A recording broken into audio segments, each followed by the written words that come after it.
اب کہہ رہے نہیں یہ تو بڑی کرامت والے بندے ہیں، ان پر تو ہم مسجد بنا لیتے ہیں، کوئی عمارت، کوئی ان کی یادگار بنا لیتے ہیں، تو ٹھیک ہے۔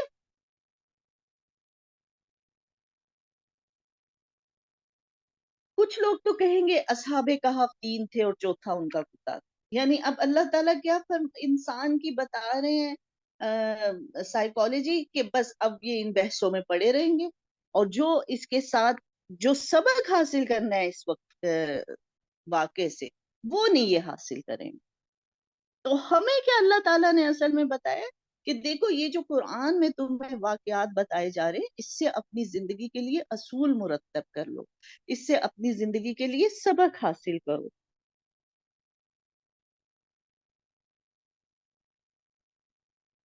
اچھا، یہ مجھے کسی نے ایک انفارمیشن دی ہے کہ بلکہ 100 سال سے بھی زیادہ وہ شاید سوئے رہے تھے، شاید 309 یا 300 سال، بہرحال جو بھی ہے واللہ عالم۔